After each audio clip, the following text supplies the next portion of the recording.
Salut à tous et bienvenue pour une nouvelle vidéo. Ça y est, la liste de Didier Deschamps a été annoncée hier soir.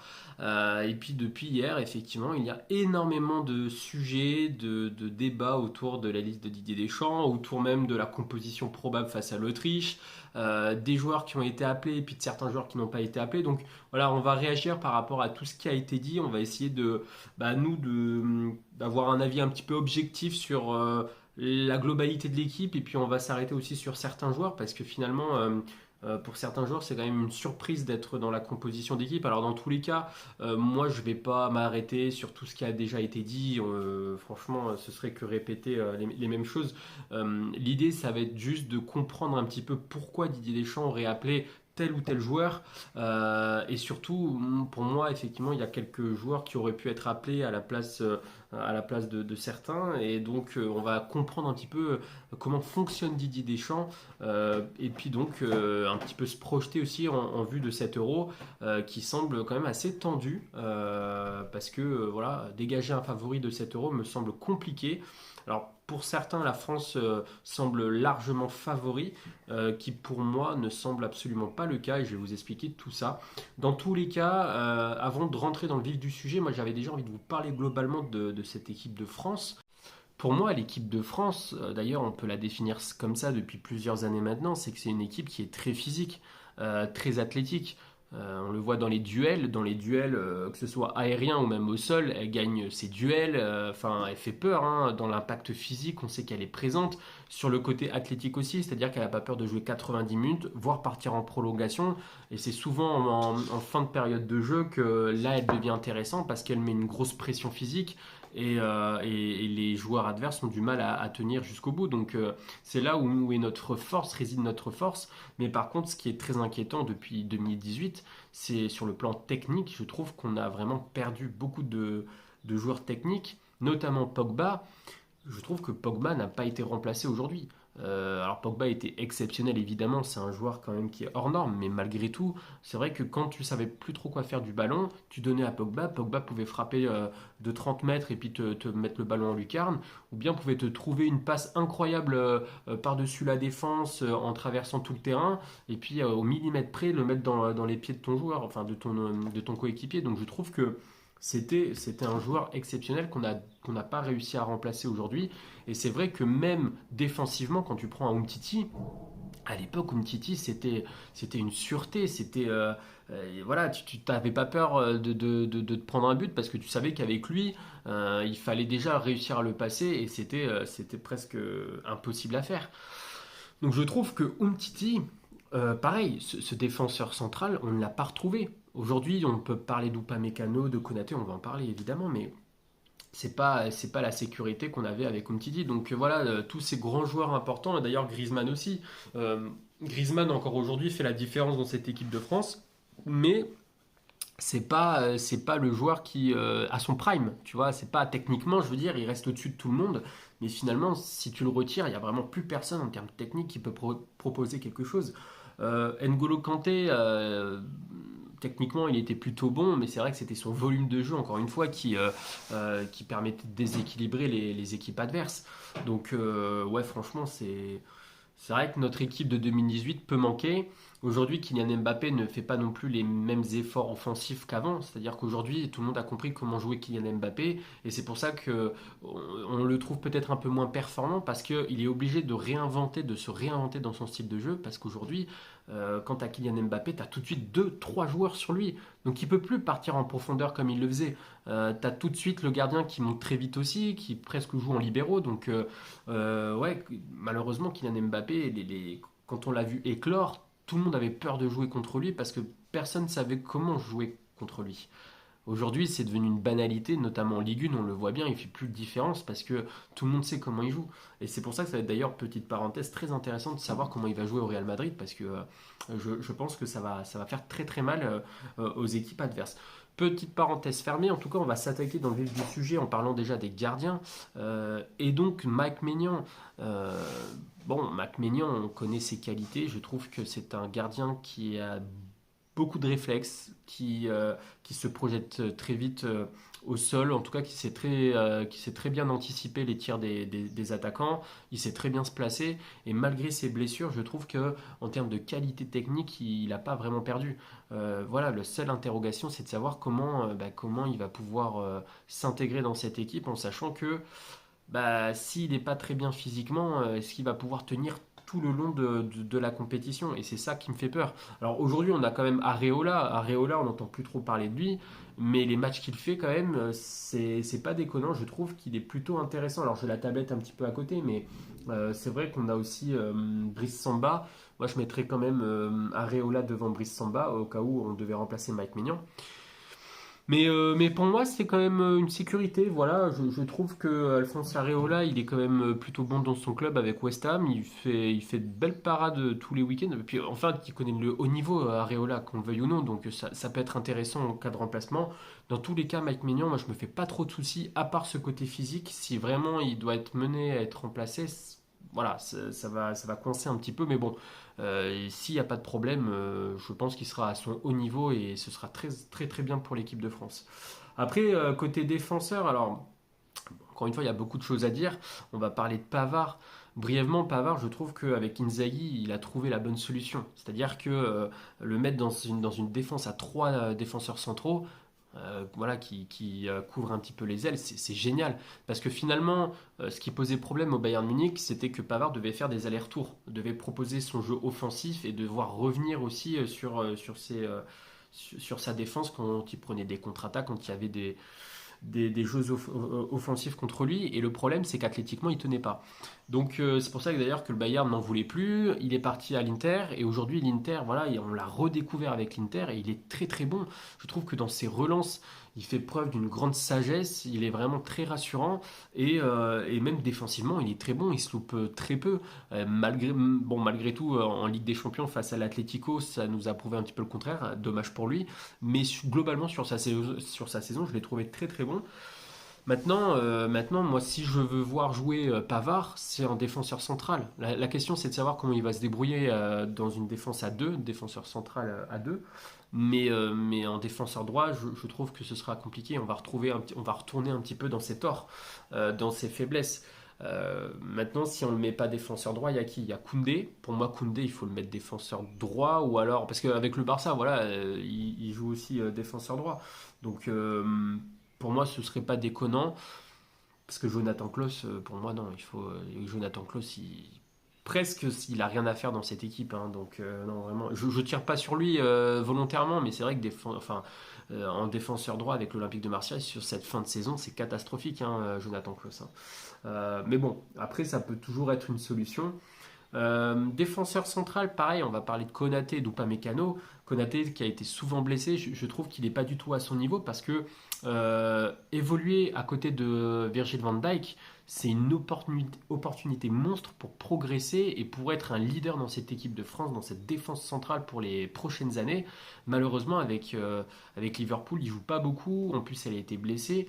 Et je pense que c'est un garçon qui physiquement il est vraiment très imposant et je trouve que voilà il impose et pour moi s'il évoluait plus souvent à côté de Virgil van Dijk il prendrait de l'expérience d'autant plus que l'année prochaine pour Liverpool ça va être la Ligue des Champions donc s'il peut jouer ce serait merveilleux pour lui et je pense que ouais on peut compter sur lui sur les années prochaines mais là aujourd'hui en tout cas pour moi, c'est trop faible. En tout cas, c'est pas rassurant du tout. Et Upamecano, eh ben, Didier Deschamps, tu sais pas pourquoi, il le fait confiance. Il lui donne vraiment, malgré ses matchs avec le Bayern Munich qui sont très. Alors, comment dire ça? Qui sont très faibles, en tout cas, qui sont pas du tout rassurants. Il fait beaucoup de bêtises.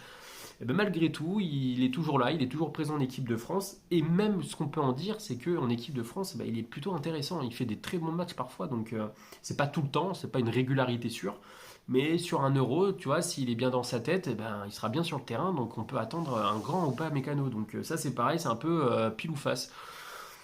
Donc moi malgré tout, je mettrais quand même Pavard défenseur central à côté peut-être ouais, Konaté ou je sais pas, ou pas Mécano, l'un ou l'autre, peu importe.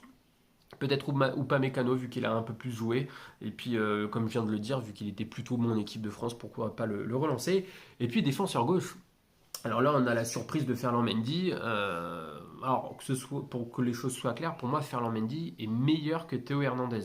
Je trouve que Ferland Mendy, sur l'aspect défensif, techniquement, qualitativement, physiquement, je trouve il est supérieur à Hernandez. Maintenant, sur le plan offensif, Théo Hernandez, c'est vrai qu'il propose plus de choses, mais ouais, globalement, je trouve qu'il a une meilleure note générale. Maintenant, Ferland Mendy, le problème, c'est que collectivement, ça fait très longtemps qu'il n'a pas été appelé. Collectivement, enfin, se comprendre avec ses partenaires, comment il va réussir à jouer aussi dans cette équipe française, en sachant qu'on n'a pas trop d'expérience avec lui, donc on ne sait pas trop comment il va pouvoir s'adapter. Et c'était aussi un petit peu la raison pour laquelle Didier Deschamps ne voulait pas forcément l'appeler, c'est l'intégration dans le collectif. C'est vrai que Ferland Mendy, il peut faire parler. Donc, quand on connaît ces raisons-là, je pense que Didier Deschamps, dans tous les cas, mettra Théo Hernandez titulaire. Ça, pour moi, c'est indiscutable. Je pense qu'il le mettra titulaire. Mais je le répète, pour moi, malgré tout, Ferland Mendy reste quand même meilleur que Théo Hernandez. Maintenant, dans un collectif, il n'y a pas que l'individualité qui compte. Au contraire, c'est la façon dont tu t'entends avec tes partenaires. Et Théo Hernandez, quand même, a déjà joué avec Kylian Mbappé. Donc, ils ont quand même des automatismes. Donc, ce sera peut-être plus facile pour eux de jouer ensemble, créer des différences plutôt que l'individualité de Ferland Mendy. Donc, on va passer au niveau des milieux. Alors, bon, on a Kamavinga pour moi qui sera titulaire indiscutable parce que je trouve que Kamavinga fait une saison avec le Real Madrid incroyable. Je trouve enfin, quand il ressort les ballons, quand il chope les ballons, mais c'est incroyable. Je trouve qu'il est très très bon. Dans la composition des milieux, parce qu'il a mis Antoine Griezmann dans les milieux de terrain, donc je pense que Griezmann sera plutôt milieu offensif. Derrière, pourquoi pas un Giroud. Moi, je trouve que c'est sa place. Après, je suis en train de regarder, hein, j'ai la tablette en même temps. À côté de lui, je pense que voilà, tu peux mettre soit Chouameni, soit Rabiot. Le problème de Chouameni, c'est qu'il semble fatigué quand même sur cette fin de saison. Et Chouameni, il n'a pas encore explosé au Real Madrid. Finalement, c'est un peu l'inquiétude sur sa carrière parce que Chouameni, ça fait quand même plusieurs années maintenant qu'il est au Real Madrid et on l'a toujours pas vu exploser, à contrario de ce qu'il a pu montrer sur certains matchs. Donc, ouais, à voir comment il se comporte encore une fois dans les entraînements, à voir s'il est titulaire voilà, sur les matchs amicaux. Hein, il y a Luxembourg et puis le Canada, donc à voir comment il se comporte face à ces deux équipes-là. Mais sinon, tu mets Rabiot. Rabiot, c'est une valeur sûre. Encore une fois, à la Juve, Rabiot, il fait un travail très très bon.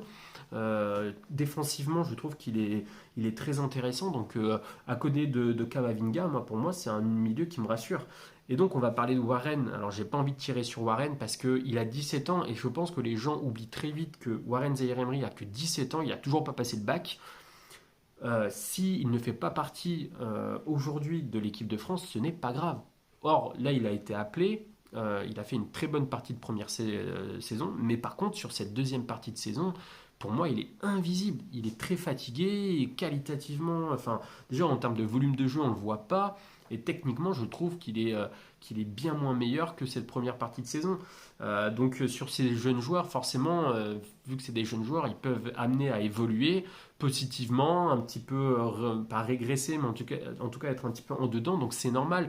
Ça fluctue. Il n'y a pas que des Kylian Mbappé chaque année dans l'équipe de France. Donc, faut arrêter. Il faut se rendre compte que Warren Zaïre-Emery est encore très jeune.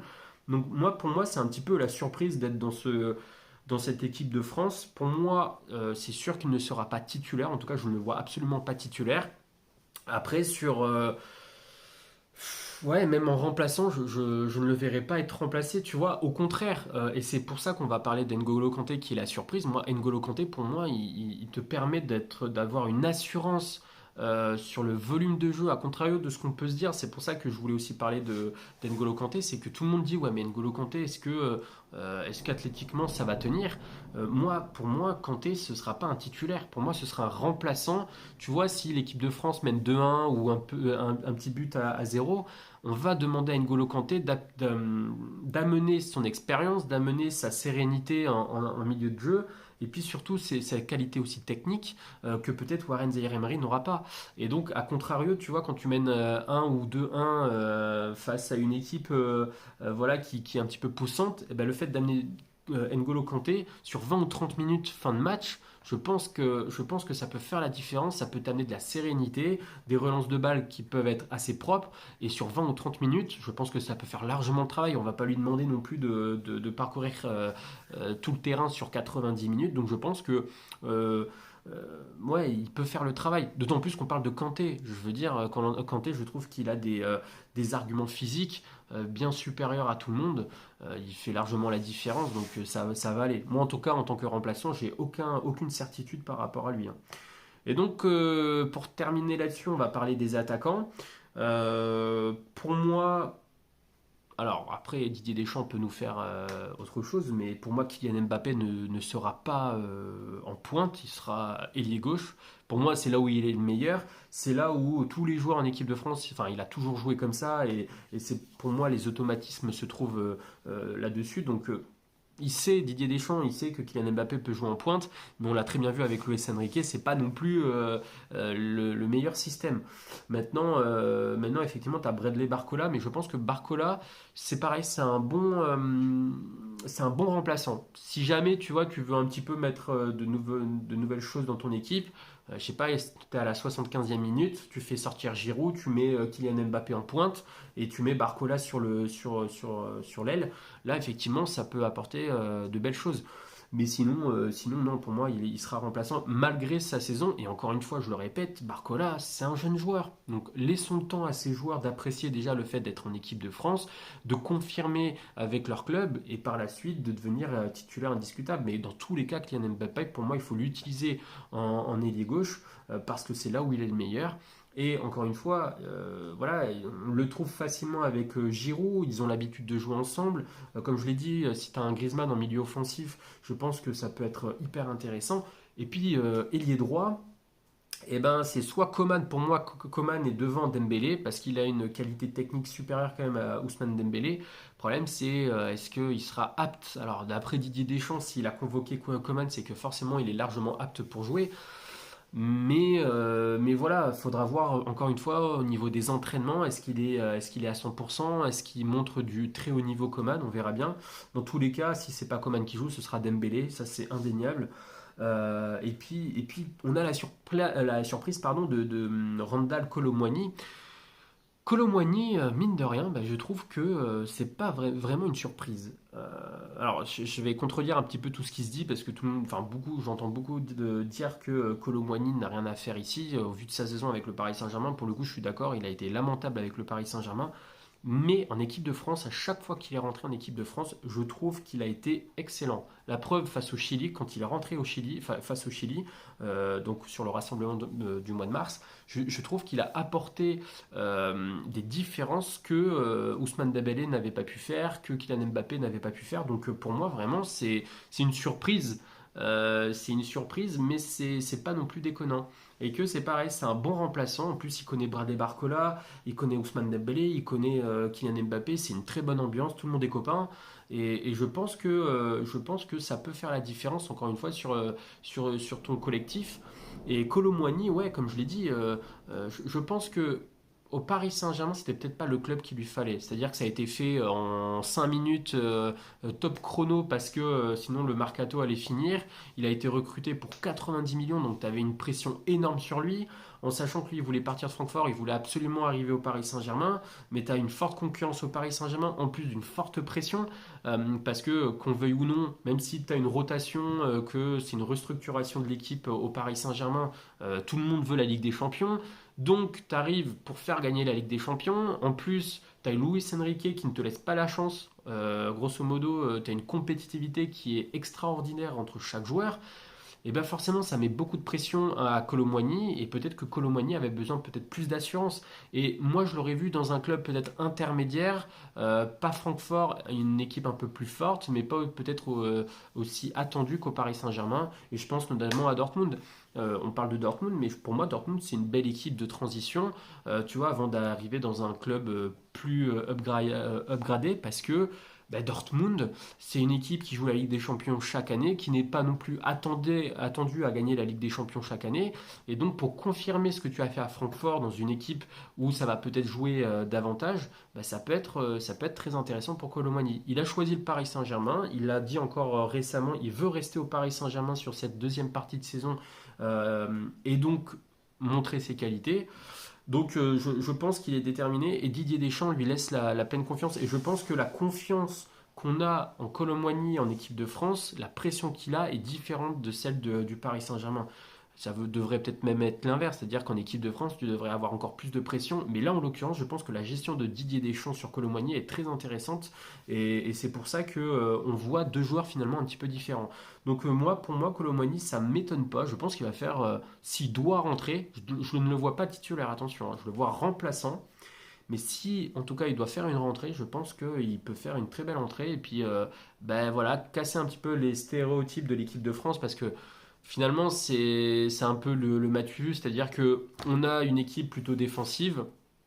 Et puis on joue sur les flèches, on joue sur les côtés, et puis ça va vite. Et puis contre des équipes, on va dire comme l'Autriche, tu vois, qui peuvent peut-être jouer. Alors attention, faut pas vendre la peau de l'ours avant de l'avoir tué, mais c'est vrai que l'Autriche, c'est une belle équipe qui peut jouer qui a sa place en tout cas à l'Euro. Mais tu vois, si elle marque le premier but, moi je vois une Autriche qui peut jouer à 11 derrière. Donc finalement, un Colomani qui peut, tu vois, aller casser des reins côté droit si Ousmane Dembélé n'y arrive pas trop, ça peut faire la différence. En tout cas, voilà sur cette équipe de France. Moi, elle me plaît. On a des joueurs, alors j'ai pas parlé de certains joueurs comme Saliba. Pour moi, c'est la déception. Je trouve que Saliba aurait eu largement sa place et au contraire, ça aurait amené de la sérénité dans cette défense centrale. Et pour moi, il avait largement sa place. Mais je pense que cette nonchalance que Didier Deschamps n'aime pas à travers ses joueurs n'a pas donné sa confiance à Saliba. C'est vraiment dommage pour moi. Vraiment, Saliba aurait eu sa place. Il fait une saison très très bonne avec Arsenal. Je trouve que dans sa façon de relancer lorsqu'il récupère un ballon, ça dégage de la sérénité, ça recharge de l'intelligence dans sa relance au pied ou en tout cas dans le cours du jeu. Je trouve que c'est très propre. C'est très dommage de ne pas l'avoir. C'est comme ça, c'est Didier Deschamps, il a ses raisons, c'est lui l'entraîneur, c'est lui le sélectionneur, il faut lui faire confiance. Et puis après, vous avez peut-être Diaby, parce qu'on rappelle qu'il n'y a que 25 joueurs qui ont été appelés. Diaby pour moi, aurait pu être présent aussi dans cette équipe de France.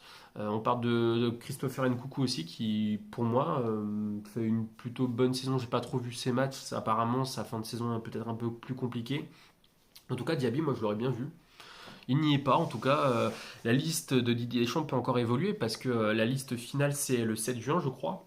Donc, dans tous les cas, voilà, il peut être encore appelé. Voilà pour ça. Et puis pour finir, je vais juste donner mon avis sur les favoris. Je ne mettrai pas l'équipe de France absolument favori par rapport aux autres équipes, contrairement à 2018, tout simplement parce que, comme je l'ai dit en début de vidéo, je trouve que l'équipe de France manque de technicité, contrairement à une équipe portugaise ou même une équipe comme l'Allemagne qui se restructure, mais je pense que l'Allemagne peut être un petit peu la surprise de cet euro, et puis surtout l'Angleterre qui est, pour moi, si on doit dégager une équipe ultra favori, ce serait l'Angleterre. Mais bon, l'Angleterre, chaque année, elle est favori, et chaque année, elle se fait taper par une équipe, que ce soit l'équipe de France ou autre, donc c'est pour moi en Angleterre, le problème, c'est l'entraîneur, hein. Depuis plusieurs années, je trouve qu'il n'est pas très bon et pourtant on le garde. Donc c'est Southgate. Donc écoute, ils ont leur raison aussi, hein, il n'y a pas de souci. Dans tous les cas, espérons que la France aille jusqu'au bout, gagne 7 euros parce que ça fait plusieurs années qu'on va en finale. Parce que Didier Deschamps propose une composition qui parfois anime les débats parce que voilà, on n'aime pas trop sa façon de jouer, c'est virevoltant, mais tant qu'il gagne, moi j'ai envie de te dire, c'est le principal. Donc on verra bien. En tout cas, on se retrouvera pour d'autres vidéos concernant la Coupe de France. Sur cette fin de saison, que ce soit en Première Ligue, en Ligue 1, il y a encore beaucoup de choses à dire, beaucoup de sujets à aborder. Et puis sur ce, portez-vous bien. À la prochaine. Ciao.